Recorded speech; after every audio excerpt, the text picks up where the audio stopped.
Welcome everyone to our special January 2013 webinar, Navigating the Corporate Partnership Opportunity. My name is Megan Strand. I am the Communications Director for the Cause Marketing Forum, and I'd like to thank each and every one of you for being here today. And I'd also like to take this opportunity to thank Changing Our World for making this free webinar possible. So thank you so much. I'm very pleased to be joined today by DeShele Dorsey, who is the Senior Managing Director of Corporate Social Engagement for Changing Our World, as well as Debra Gaynor, Chief Business Strategist with Marina Maher Communications. DeShele and Debra will help us kick off 2013 with a look into how to best position your organization to meet the needs of potential partners in a way that truly delivers results for both your organization and for your partner company. Before I turn it over to DeShele and Debra, I wanted to go over just a few quick housekeeping items. If you'd like to ask a question at any point during our webinar, please do so by typing it into the questions box in your GoToWebinar control panel. Should be on your screen currently. We will most likely save these questions for the very end, but go ahead and type the questions in as they occur to you. We do encourage your questions during this webinar. Each and every one of you as attendees will be getting a recorded version of the webinar as well as a copy of the PowerPoint presentation. There's nothing you need to do except watch your email over the next day or so to get that. And I think that's it for our housekeeping items. At this point, I would like to hand the presentation over to DeShele and Debra. Thank you so much, Megan, and also thank you to David Heskeel for giving us this opportunity. We are super excited about the ability to come in and talk to you a little bit more about corporate partnerships and really hope to give you a better insight on how to make these kinds of relationships most impactful and rewarding for your organization. Quickly, I want to just tell you a little bit more about Changing Our World, and Debra will speak about Marina Maher, and that way you'll have a better understanding of why we thought us working together to provide this information to you would be most effective and instrumental. Changing Our World is a trusted philanthropy and fundraising consulting firm. We provide counsel to nonprofits to strengthen their business operations and also think about what are the best ways to fundraise that will fuel their programs. We also provide counsel to corporations, philanthropies, and high net worth individuals to structure their community involvement, grant making, and cause investment strategies.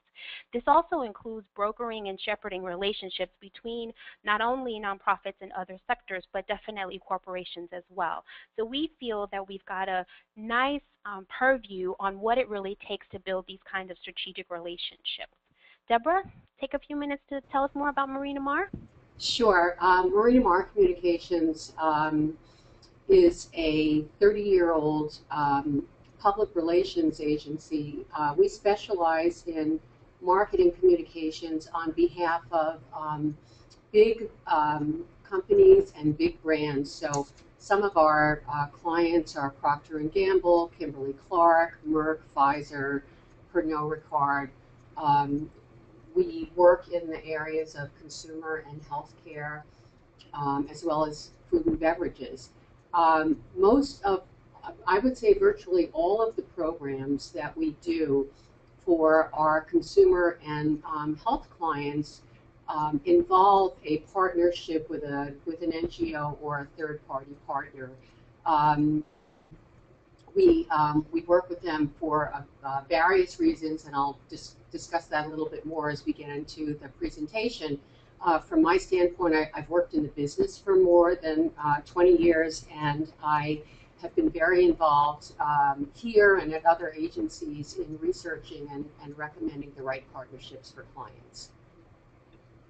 So hopefully you can see our collective expertise and experience will be able to give you a more intimate understanding for how you can think about an approach to enhancing your existing and perhaps developing new strategic partnerships with companies and brands. Identifying and securing the funds your organization needs to successfully fulfill its mission is competitive. The fundraising landscape, as I'm sure many of you know, is increasingly challenging, particularly when you think about some of the good and maybe not so great that has come along with the economic recovery, thinking about the larger and growing number of organizations that represent the nonprofit sector, where we were upwards of 1.28 million just in 2010, and then most recently the concerns around the effects of the fiscal cliff and really understanding what that will mean going forward for charitable giving. However, Debra and I both see that there is still a tremendous opportunity for nonprofit organizations to become even more sophisticated at seeking out and securing meaningful partnerships with corporations. As you think about how to garner a share of the charitable giving and other forms of investments that companies contribute, which could include everything from marketing dollars, charitable giving, in-kind donations, employee time, and so much more, we want to briefly touch today on the landscape in which corporations are making their decisions about philanthropic as well as cause commitments. We also want to discuss how your organization can best position itself to be a compelling and viable partner for companies. We're going to provide you with tips and advice for how to make that connection, and then leave you with things to consider about the future. So getting started in the first segment of our presentation, we all know that there is a mutual benefit to nonprofit organizations and companies working alongside one another to address critical social issues in communities, not just in the U.S., but all around the world.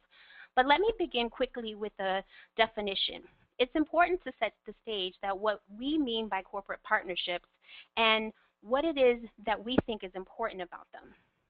When you look at the overall giving pie, only a small fraction of philanthropic dollars come from companies. Many of you know that that's about 5%. So if you're a nonprofit, the question then becomes, why do you invest your time and energy in seeking out these dollars?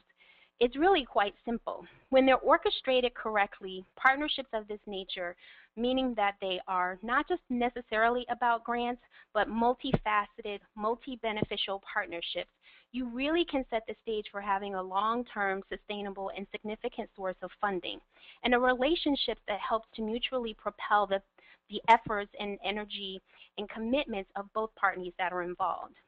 So the question is, what's in it for corporations? Here, as you can see on the slide, are just a few of many, many compelling data points about the evolution of consumer attitudes and expectations toward corporate alignment with causes. You'll see that there's been a significant growth since 2008, from 57% to 76%, who agree that it's okay for brands to support a cause and also make money. In addition, you see between 2008 and 2012 an increase in this idea that when quality and price are the same, social purposes ranks really, really high as an important factor in selecting a brand. The other things that we know is that with 28% of the U.S. consumer affected by the economic downturn, the percentage of consumers involved in causes has dropped from 60% to 53% between 2010 and 2012, and this was the only decline among the 16 countries that were surveyed in that study. But this is the first time ever that the U.S. was the only country to believe that the responsibility of tackling social issues falls most heavily on the shoulders of people like me. And these are the individuals and stakeholders that companies really, really care about. So brands aligning themselves with causes are not only about securing more consumer consideration, but it's also about earning their dollars and support. So the other important element to help shape the conversation that we need to address is really looking at what has been the evolution of giving. And we have been out talking and championing what this evolution has looked like because we believe it is the central point at which nonprofit organizations can think differently and think more creatively about how they would consider partnering with with a company. The benefits of a corporate social engagement strategy for companies really does extend beyond consumer attitudes. Whereas corporate giving was once done kind of exclusively for altruistic reasons, companies now also give to increase their return on investment. You can see that in the transition, not only in the motivations, but the kinds of resources that are now available, which are much more plentiful than we've had in the past. Companies are looking for that increased return on investment. They're looking for more sophisticated and integrated ways to give. The ROIs companies seek can be found in outcomes that represent a number of different dimensions that are important to their business, everything from stakeholder engagement to reputational issues. So what this slide should help you to kind of think about is that, one, there's an elevation of the conversation across all the different constituent groups that are important to a company. And in many cases, conversations about what a company is doing philanthropically has gone all the way up to shareholders. In addition, there's been an increase in integration, not just of the CSC activities as a business imperative, but also thinking about how that work, the philanthropic commitment of a company, actually penetrates across the entire enterprise, laddering up, of course, and definitely helping to solidify even commitments around corporate responsibility. In addition, there's more of a sentiment from companies to want to own a cause, in that they are actively involved in thinking about strategies and solutions and investments along with the partners that would be there to help them. So what we're going to think about today is how can nonprofits strategically use their assets to attract corporate partners and deliver upon the expectation for a mutually beneficial relationship. Debra is going to share an example now and another later that will specifically illustrate a win-win relationship with a brand. Of course, we know that there are multiple ways for a nonprofit organization to engage with the company, as I previously mentioned. But given that we're working with the Cause Marketing Forum, we thought it would be important to kind of zero in on this kind of partnership. How do you connect with the brand? But then also how to think within the context of a spectrum of opportunities that might exist in just that channel of investment opportunity. Going from something that's very turnkey, as well as doing something where the nonprofit partner is asked to be more integrated into the campaign. So Debra's going to share with us a little bit more about a case study regarding Depend. Thanks, Debra. So Depend is an adult diaper. This program, Depend and the Great American Try-On, is one of our flagship programs from 2012. That involved actually two nonprofit organizations. Before I get into it, I just want to give you some context. This was a program where we made a relatively sizable donation to both Dress for Success and the V Foundation for Cancer Research. Not all programs start with this level of funding, but this was a multi-channel integrated campaign that included national advertising and digital and public relations and promotion. So it was very integrated, and we used these organizations throughout the entire campaign. Just to give you some context, we provided Dress for Success with a grant for $225,000, and the V Foundation for Cancer Research was given a grant of $150,000. The reason that we chose these organizations is Dress for Success was the favorite charity of Lisa Rinna, that's the actress in the tight dress on the red carpet that you see in the lower right-hand corner. And the V Foundation was attractive to us because 100% of its funding goes directly to research. And one of the cancers that they fund is prostate cancer, which is a major cause of bladder dysfunction. So that was the thinking behind using these, working with these two organizations. This campaign was all about raising awareness of Depend. They had come out with some new products that had the look and feel and fit of real underwear. And our research showed that people who tried this product would love it, but our challenge was how do you get them to try it? Actually, the average Depend consumer is fairly young. They're average age 52, and to them, the whole concept of wearing a diaper is kind of mortifying. So we worked with Lisa Rinna, and we recruited 3 football players to try on Depend, and they said we did it for a charity. That's the only way we would have gotten them to appear in national advertising wearing these products. And as you can see, Lisa Rinna wore the product in a skin-tight Hervé Leger dress where you really couldn't see any panty lines, if you will, and these 3 football players wore them while they were out on the football field. So this campaign attracted a lot of national media attention.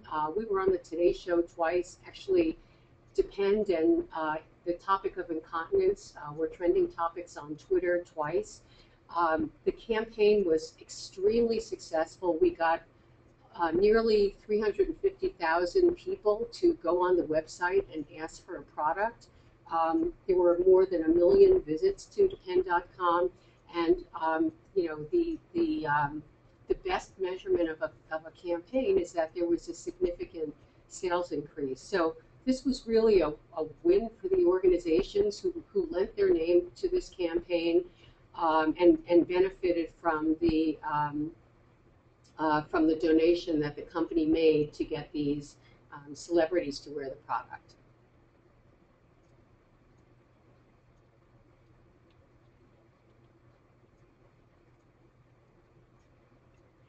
So what we're going to do now is talk to you a little bit more about positioning.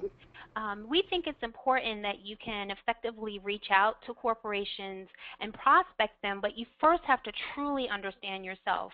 While you may be very successful at fundraising from individuals or foundations, it's important to keep in mind that corporations as a whole are different, and it's almost like a different kind of a ball game. But you have to look inwardly and honestly at your strengths, of course, and as well as areas that you can improve, all with the idea of putting your best foot forward. And Debra's going to share a little bit about what you need to consider with respect to your assets. So when we think about working with a nonprofit organization, there are some things that are really key to us. And the first one is, can they clearly demonstrate or they clearly articulate what their mission is? We always think of it as kind of an elevator speech. Can you pitch to me while I'm riding down an elevator what the mission of your organization is and how that differentiates you from other organizations? Also, you have access to a lot of influencers who are often very important to brands. That could be consumers, a brand's customers, it could be legislators, it could be the media, it could be Hollywood, and all of those, all of that access is part of the reason why brands want to partner with you.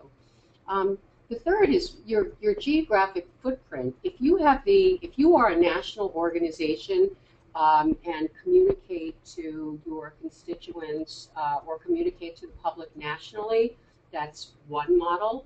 But if you also have a lot of local organizations, that means that you can provide education or access or local events on a local level as well as a national level. And sometimes that's very important to a campaign. And then finally, what's the benefit to a company that you can offer? And it might be as simple as a company wanting to get into a new market. It might be just you are an expert in an area and they need to partner with you to give credibility to the campaign. So all of those assets are important in assessing before you reach out to corporate partners. And then the next area, when you think about taking this kind of internal reflection, is, are you ready? And this is really about where is your organization in the growth of its development across a variety of different capacities that we will talk through just a bit. The first is really around organizational capacity, thinking about the evolution of your programs. And where are you now? Are these new programs? Are you growing and replicating your program? Are you at the point of making a significant overhaul in your work? How does that create opportunities potentially for a corporate partner to be interested in your work? Additionally, also thinking about what is the status of your leadership. And this needs to be considered very, very broadly. It's not just about the folks who are on the ground doing the work in the community, but also your executive leadership and their involvement in the work and their representation of the work in the communities that matter to you, as well as staffing at other levels and in different functions, whether that's IT or computers or social media, measurement and evaluation, and how is your board activated as well with respect to supporting your efforts around fundraising. In addition, you want to be thinking about whether or not your current state with respect to fundraising? Are you in crisis, or are you looking to really focus in on laddering up some resources that help you to move your work forward? That's critically important, just kind of understanding where you are in achieving your goals. Additionally, you want to think about financial concerns and making sure you truly understand your costs. And one of the things that's particularly important is making sure that when you're thinking about your organizational capacity, you have all the relevant parties at the table having a conversation about where you are and helping you to be able to prepare the best case possible for what you might present to a company. The other element is to think about quantifying your results. Obviously, impact is a critical buzzword in our space, and you want to be able to give valuable, timely, and valid both quantitative and qualitative data that helps a potential company really understand what it is that you're accomplishing and potentially see down the road what you could be doing together. Why this becomes so important is because you can think about how your data and your evidence actually translates into really powerful stories, as well as opportunities to celebrate the success for what you could do together. The other piece is making sure you have a compelling story. What is your business case? What is your value proposition for how you would be appealing and attractive to a potential corporate partner? The other is recognizing that you have to think about who your prospects might be. There's hundreds and hundreds of companies, but every company is not going to be the right fit for you. And we'll definitely dig into this a little bit more down the line in the webinar, but recognizing that you have to be strategic in deciding which companies will matter to your organization, and that covers everything from size, industry, geographic location, but also thinking about how would you rationalize this partnership with constituent groups that matter to your organization. And of course, you want to make sure that when you are going out and getting ready to have conversations, anything that you put before a potential prospect must be professional. It's almost like a job interview in many ways, but you're looking at how can you have those strong materials, again, leveraging that great information and making sure that you can customize it as appropriate to the relevant audiences. So when you're thinking through your inventory, again, I can't stress how important it is, I think, to have a cross-functional team begin to explore the questions that Debra and I have laid out. It's really good to think about doing a brainstorm of this nature on a regular basis, particularly as you're thinking about different and new and possibly other creative ways that you can engage potential corporate partners. So the other area that's really important is then beginning to see both sides of the coin, so as we say, that there are some hard endpoints, right? As I've said, impact is really important, thinking about outcomes, but you don't want to be doing evaluation and measurement and coming up with data for data's sake. It's really about thinking about the ways in which you can come up with those salient pieces of information that are going to make or break how you can position yourself for a company. In addition to that, we can't forget about the fact that a lot of our work is very, very complex, but critically important. And sometimes it's a matter of being able to translate that information down into something that can create empathy and a desire and a strong pull to draw in corporations to be part of your efforts and part of your mission. So we're really talking about extending away from the hard ends and connecting emotionally. How can you do that? Not just with the person that you might be dealing with at the company, but as well as their constituent groups that might be around that. So you have to think about the stories. You have to think about what will resonate. And that's also equally important in this process. The other thing that you want to do is position yourself to be a part of the dialogue. As many of you know, there was a time in which communication was very, very one way. Now we know that that has changed dramatically as we looked at the introduction of the digital age. You want to be seen as an expert and a resource in the field. And so you can demonstrate that you are affluent in that cause area, but that you are also influential. This is really about thinking through how your organization can best leverage the right communications channels and tactics that will work, and that strategy is actually integrated across your organization. How do you keep things fresh? So regardless of what cause area you're in, you really want to be looking at how can I be part of publications? How can I get out and tell my story? How can I further elevate my voice in conversations that are critical to the work that I'm doing. So even if I'm in workforce development, it's still important for me to be thinking about housing and economic development because that has a connection to the work that I'm doing. You want to market your organization just like a company or a brand would so that you stay top of mind. That's critically important. Those organizations that have the ability to really rise to the top are the ones that get recognized first.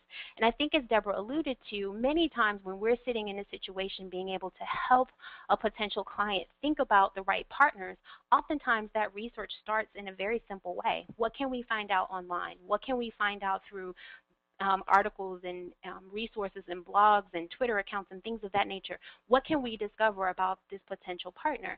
So you want to be noticed and making sure your making the connections in the places that matter most. So we wanted to share just one example, which I think is representative of a wave of change that we're seeing in how nonprofits are communicating about their work. And this is just one, again, of many, many examples that are quite compelling that exist in the space today. Many of you are probably familiar with Network for Teaching Entrepreneurship. And what they've done in a very, very nice way, when you have an opportunity perhaps to visit their website, they have a really strong case for support that's very clearly, very succinctly articulated on the website. In addition to that, they're able to package in a neat way some few bullets that demonstrate what their results are. The neat part about this is that not that we haven't been doing this kind of thing in the past, the difference is now there's more ability to access this information, but there's also more ability to creatively distribute this information in so many different ways. So when you look at their website, they have features of their headlines, they've got videos and blogs and where they are on Twitter and other social media outlets. So this is what's really, really important when you think about, again, being out in this space and being able to get recognized. Think about whether or not your organization is kind of stepping into that realm, and how do you get more comfortable with putting yourself further and further out there.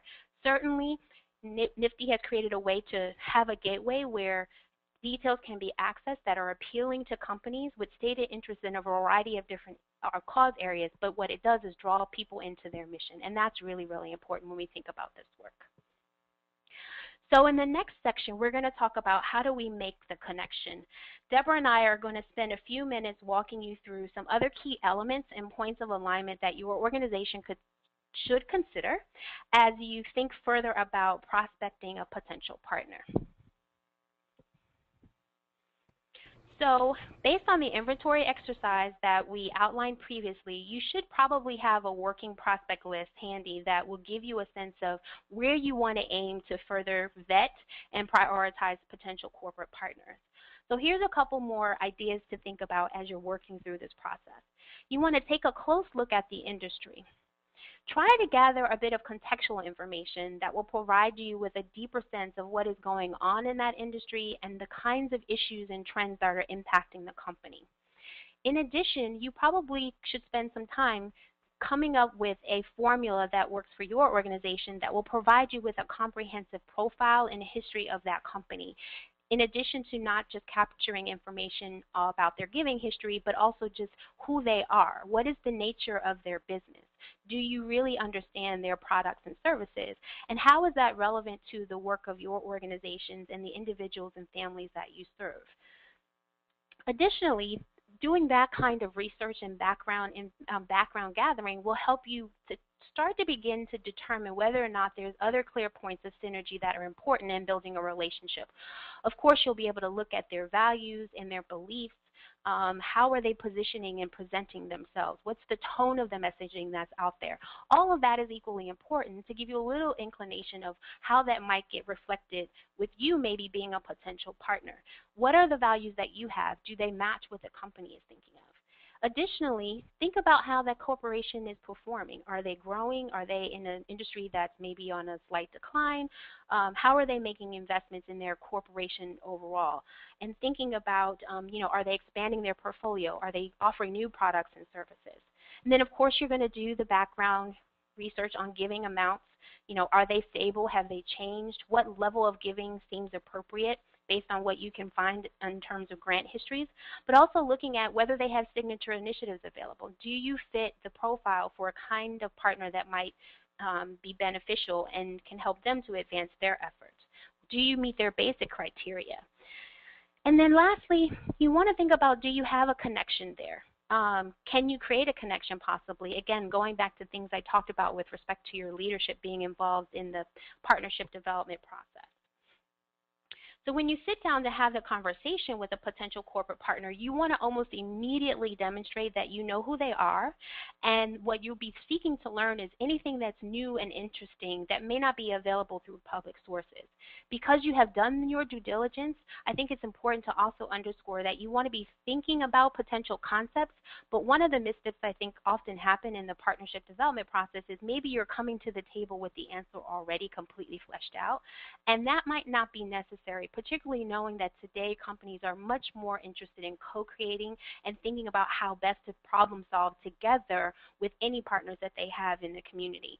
So the idea is come up with some concepts. You want to have a hook to bring them in, but also be thinking collectively about how your mutual assets can come together. You want to leave room for flexibility and, again, problem solving.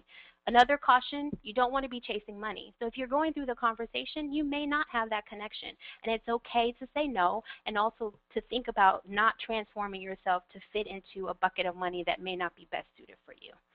Debra's going to talk a little bit more about how to do the prospecting from the nonprofit side of the house. DeShele, I think that your comment about co-creating is really important on if you're a company or a brand who's prospecting a nonprofit partnership, because both organizations really do have a better product and a better relationship and experience if they are creating something together. And that's why we put as our number one point that the mission of either a brand program or a company has to be compatible with a nonprofit partner. If the nonprofit organization is interested in research and the company or the brand is interested in education, that may not be the right fit, or it may be the right fit, but you need to agree to that up front. Organizational health is another thing that that companies and brands look at a lot. And that doesn't mean that you need to be a large organization. Sometimes companies and brands like to work with smaller organizations where it benefits both entities, because we can help raise the visibility of the nonprofit partner. And this would be the program that the nonprofit partner embraces is something that they devote a lot of their energy to. So it doesn't have to be necessarily a big organization that that a brand might work with. It just has to be ideally an organization that's healthy, that's not on the decline. Another thing that we look for are stakeholder engagement opportunities. So if brands are interested in reaching consumers, or if they're interested in reaching health professionals or other influencers and recommenders, you need to establish that who your stakeholders are.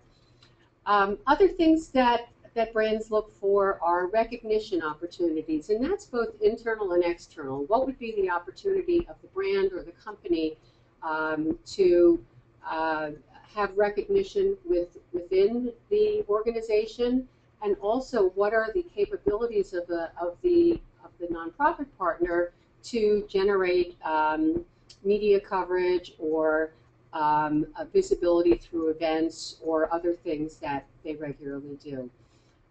Measurement capabilities, as DeShele talked about earlier, are things like being able to quantify how many of your constituents or members access the program, which is a really, really important measurement for a company. And then also the ability of the nonprofit partner to brand itself and to get media coverage on its own can be very attractive if a brand is not innately something that the media cover, and latching on or partnering with a nonprofit will help enhance their visibility.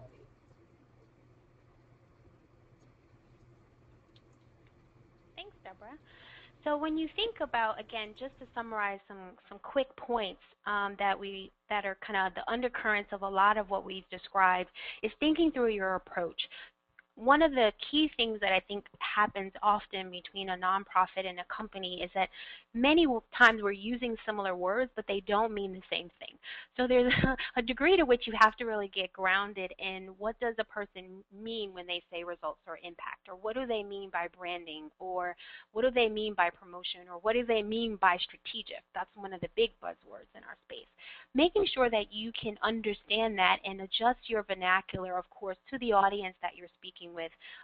Potentially the things that you would say between a development director and a corporate foundation versus a development director and the marketing person, those conversations will be similar in nature, but the language, the terminology could be very, very different. So really getting sophisticated and comfortable with that and navigating through those different language changes.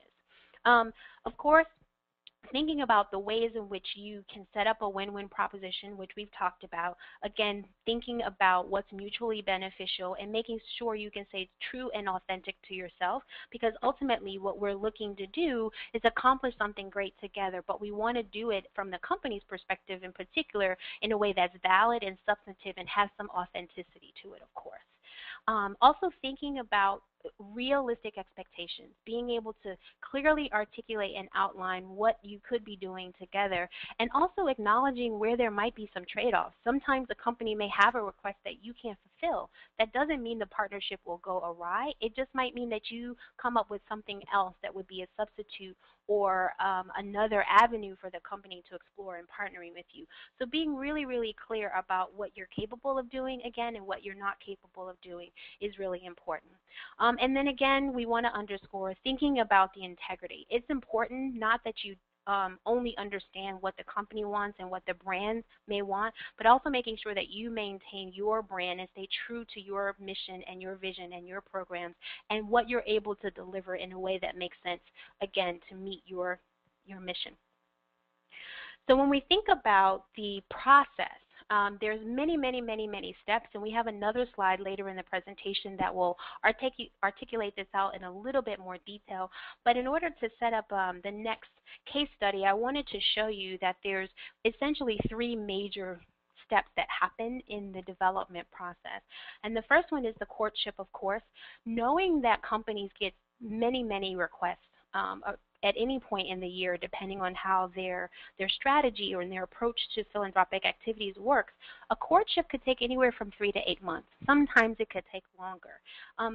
This might mean having multiple conversations, coming up with multiple presentations, looking at a menu of opportunity that might be available before you ever got to the point of having a solidified concept. So I think it's important to recognize that building that relationship and cultivating that relationship is critically important.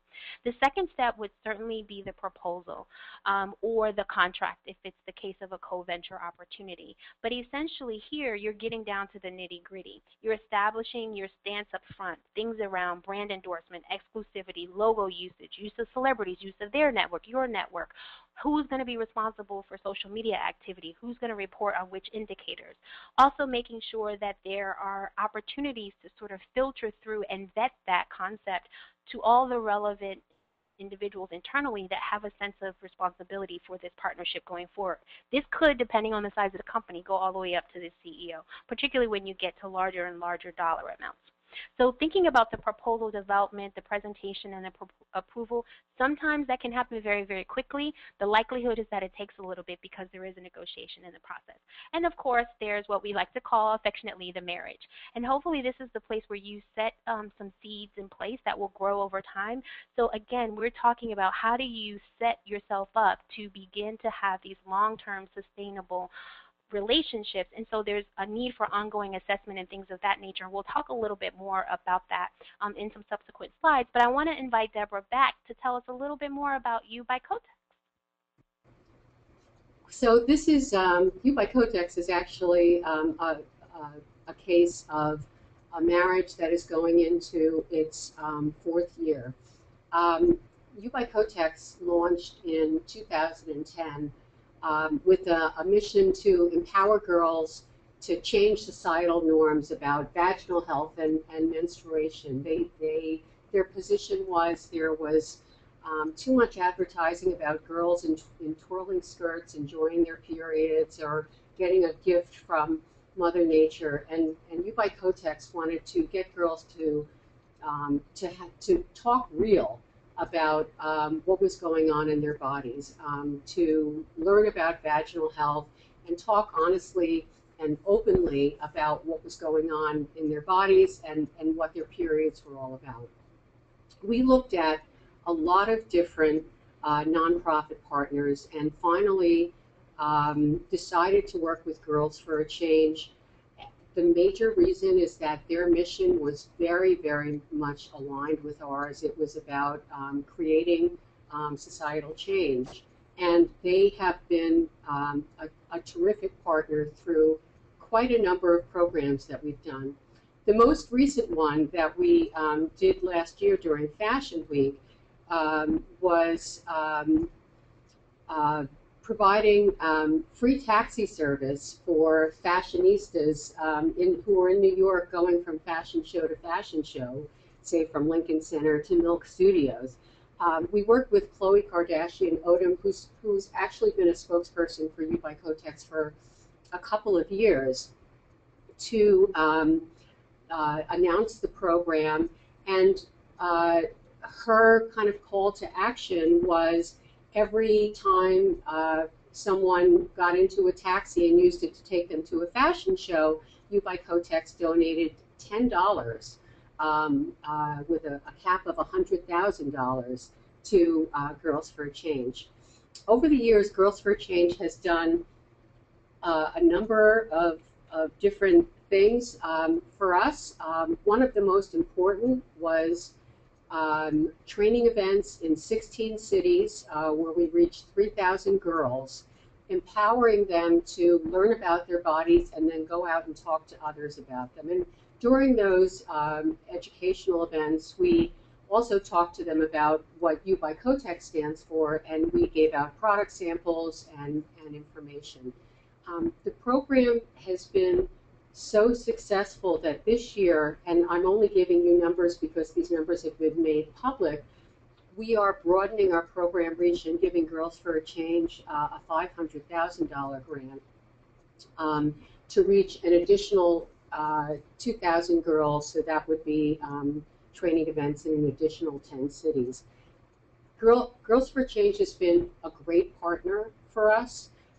They have been available whenever we've needed them. They've provided access to their email list and their key influencers. They've participated with us in media. They've even brainstormed with us to help us enhance the programs that we develop. And in 2013, they're appointing a dedicated staff person because of the size of the grant and the need to have someone who is our go-to person on the program. It's been a highly successful program for Girls for a Change, as well as for You by Kotex. Sales have increased every year that we have, every year since 2010, and You by Kotex is actually the major brand of menstrual products at Kimberly-Clark now. Great, thanks, Debra. So now we're at the point of what happens next. How do we transition into the future? And not only thinking about the partnerships that we will, again, either enhance or maybe think about developing going forward, but also what's on the horizon. This is not a time when we think about the philanthropic landscape broadly for any organization involved in social issues and supporting causes to stand still. There's just way too much work to get done. So it's important that we think about what happens in the ongoing partnership development. And we've talked previously when we noted in the three-step process between courtship, the proposal, and marriage. Marriage really picks up in that space between what you see on this slide as cultivation and stewardship. Of course, you've done your preparation where you've gotten your business case, your resources, and your capacity all synergized internally. You've got your support. You've done your alignment because you're thinking through those strategic fits with prospects. And then you've done some cultivation. You're probably talking about potential concepts and goals and maybe thinking about what are the ways in which I need to wrap around some support and guidance around this partnership internally with some procedures and protocols, and thinking about what the goals will be, not just programmatically, but from a communications perspective. What are we doing around stakeholder engagement? Whatever those dimensions are. So when you think through the ongoing partnership development, the stewardship piece becomes, again, just critically important. This is like any other relationship that you have. And at the end of the day, when you partner with a company, although you may have made an alignment with that entity and the spirit of what they want to do from a corporate social engagement perspective, the reality is that now you have an engagement with an individual that has a commitment and a passion for its company, and now is trying to not only bring you into the work that they're doing, but figure out how to work with you in supporting your mission. So it's important to regularly connect to discuss milestones, of course, being thoughtful and proactive about the management so that you can get in front of important information and present that, making sure you have those opportunities to connect. Certainly top-to-top meetings are important, thinking about, account managers and project managers coming together to talk to the corporate donor, thinking about ways that you can informally as well as formally set up those discussions are critically important. And it doesn't always have to be just about what's going on with the specific investment that you've made. Sometimes it's a matter of picking up the phone and saying, by the way, did you see the XYZ study that we put out? And here's how that's relevant for the work that we're doing for you. Again, thinking about how you're elevating your thought leadership, but also helping to make sure that your corporate partner can become a very strong, informed, and well-intentioned champion of your work. Of course, we have to talk about performance review. This is not about being punitive, and I think that's really important to stress. While sometimes these conversations can be rather difficult, it's important that you use that opportunity to focus on how you can make decisions. Decisions that could either be, we're going to continue working through this, we can see the benefit of working through some additional opportunities together, or perhaps it's time to walk away from the relationship. But those reviews are really important. So you want to talk about accomplishments, things that may be a challenge, things that you can present that would be solutions to moving forward. How do you compare and contrast results? And then also discuss those challenges and new opportunities that might exist. So again, not designed to be punitive necessarily, but any information that you bring into those discussions should really help you to make decisions on how to move forward, and also maybe even create some new ideas for how your corporate partner can support you. And then, of course, you want to look at refinement when you get to sort of those really strong endpoints with respect to a grant agreement or a co-branding contract or something like that. It's about how do you go that next step. Are you staying together? Are you breaking up? Are you doing something different? You want to really think about confirming your future goals. And Debra's going to talk quickly a little bit more about ongoing communication. Well, DeShele had talked earlier about a courtship and a marriage. Obviously, once you're married, you want to have ongoing communication just like you would in any relationship. And I think that we've already covered a lot of this, but the goal here is for both parties to establish a culture of honesty and transparency and let each other know what's going on and be open and upfront about both opportunities and challenges. So what's going on? What's on the horizon and coming up? Obviously, it's critically important, particularly given our time and space right now, to be prepared to adapt pretty quickly to some very important changing factors that are in our environment. When we look at the philanthropic, environmental, economic, and digital landscape shifts, they all have a significant impact on a nonprofit organization's ability to fundraise. And there's so many different things that we could talk about. We could spend an entire day just going through these hot topics that I'm sure are showing up in your inboxes and on your Twitter accounts and on your Facebook pages, or just folks calling you to ask your opinion about a particular subject matter. But important to note just a few things that I want to share with you. Companies will continue to be laser focused on their philanthropic and corporate social engagement strategies, in many cases continuing to narrow the number of causes that they will be supporting and even what are their priorities within that cause area. So perhaps they've done education for a very long time and they might have moved to doing STEM education, and now they're saying, you know what, we're going to really focus in on supporting young people that are in middle school and helping them to have a renewed energy and passion about science. And it might even be particular sciences. just as an example. In addition, we know the nature of philanthropy itself is changing. The expectations for donors has changed, but also the orientation for how you even think about the definition of what happens in the resource exchange between companies and nonprofits, but even companies and individuals.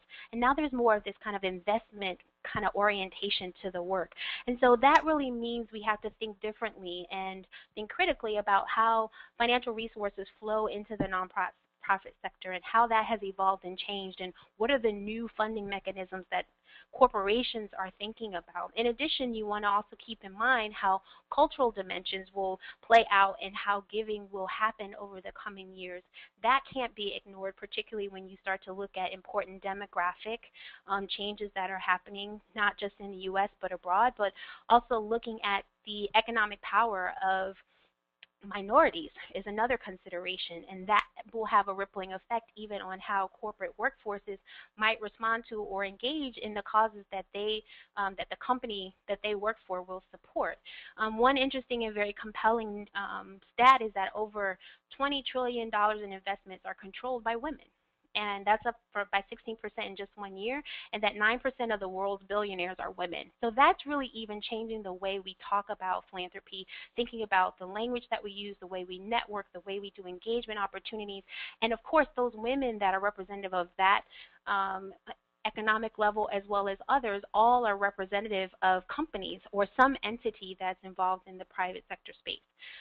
We know that the digital landscape is critically important. The Harvard Business Review reported that only 2% of Fortune 500 companies are considered highly digital, but that online giving for nonprofit organizations, whether that's done through an individual giving campaign or if it's done in conjunction with a company trying to drive individual giving in partnership with that corporation, it's growing, and it's the fastest growing channel year over year.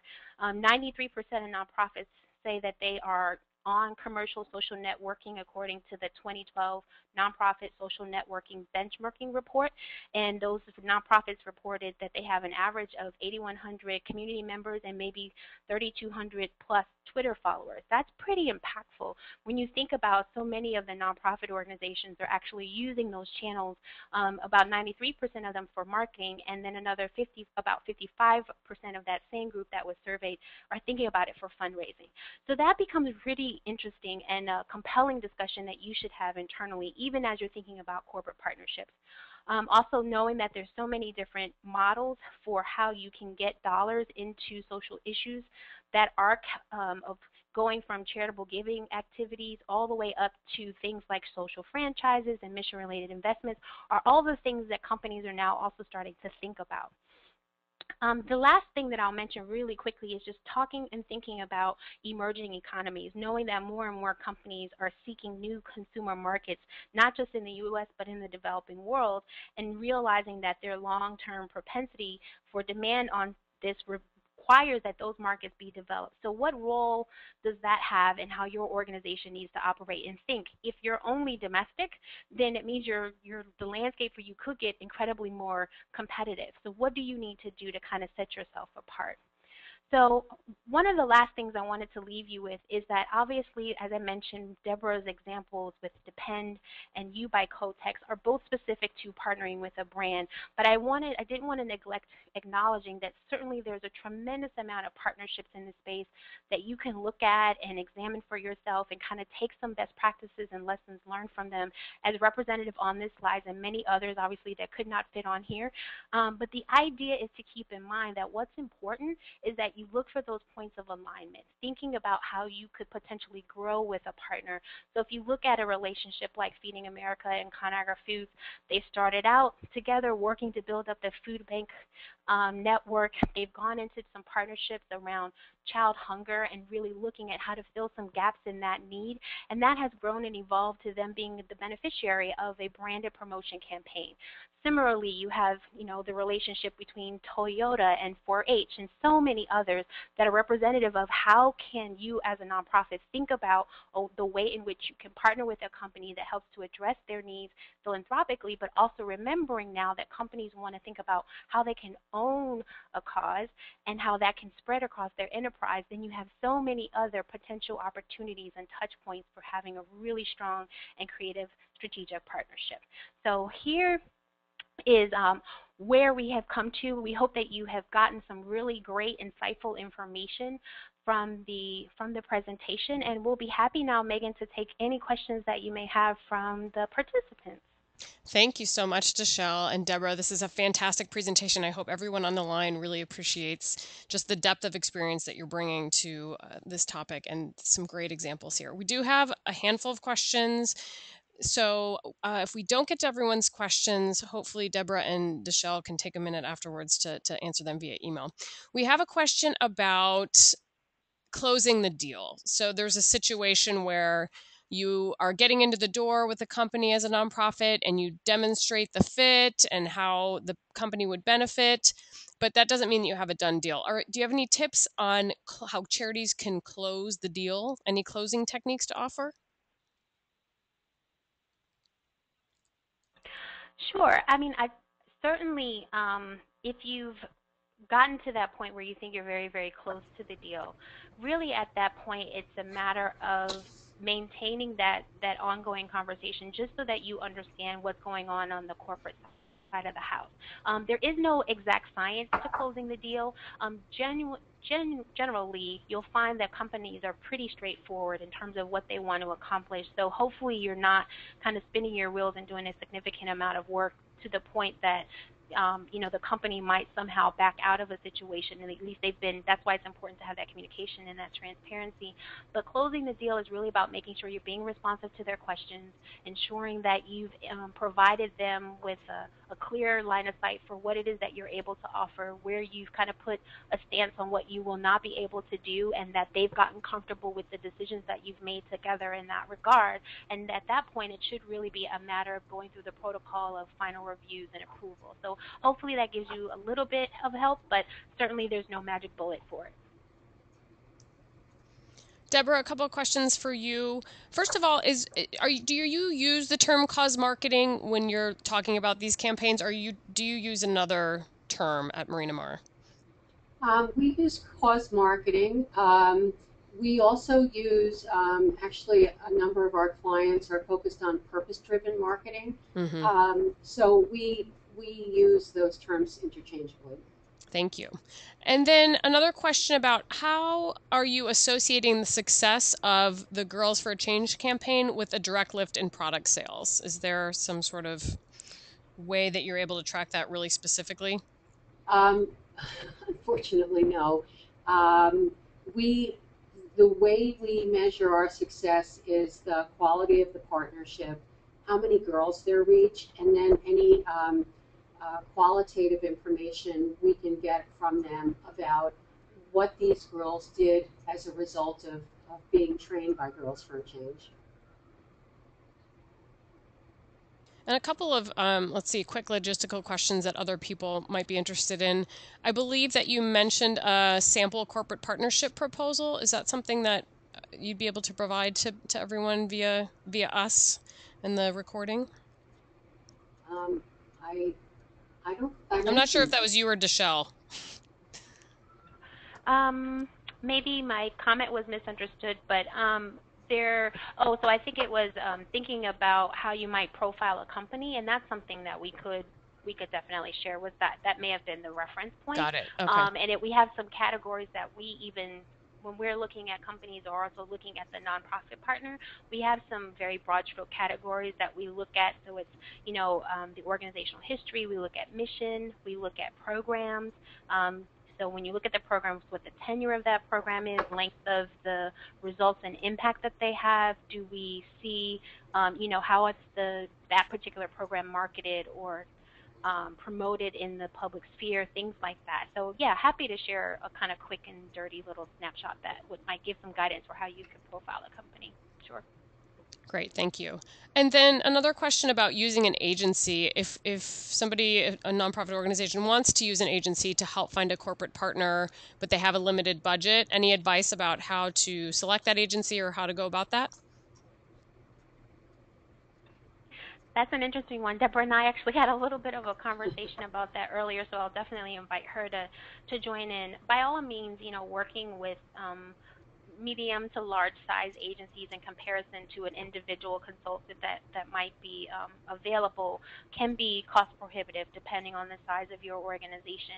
I think what's important when you look to select an agency is to think about whether or not that agency has any prior experience in the area that you're in.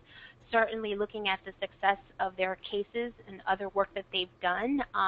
Do they have work that may not be exactly within your particular subject matter or cause area, but do they have the kind of success that you're looking for? Because I think that's important. Who might be part of the team that would support you and guide you? Can you look at their references? So those would be some of the things, at least, that I would consider in the selection. And then obviously a lot of times the ultimate breaking point is whether or not you can afford the cost. But certainly, I'm not sure, I don't want to speak for Marina Maher, but I know in the case of Changing Our World, we have done high-level counsel where instead of you sort of formally and fully engaging us to do all the work on your behalf, we kind of step in as a coach and a guide and can lead you through the work so that the cost is a little bit more affordable in that respect, but you still get the benefit of our counsel and our advice and our guidance, and we're kind of being responsive to you and then kind of giving you the homework to do to bring back to us. So that might be an alternative way to think about partnering with an agency. And I think that is actually a very, very smart way to use an agency. We actually had one of our third-party partners come to us recently because they saw what we did with them and the program on behalf of the brand, and they wanted us to do something like that for them. And that's an expensive undertaking, and probably not, probably not something that they could afford. So they have to think about what their goals would be in working with a large agency. We could help this organization, and I think this is the first step for this particular organization, brand itself, because they don't have that elevator speech. They don't have a way of articulating what their purpose is, and that's kind of the first step, as we talked about earlier.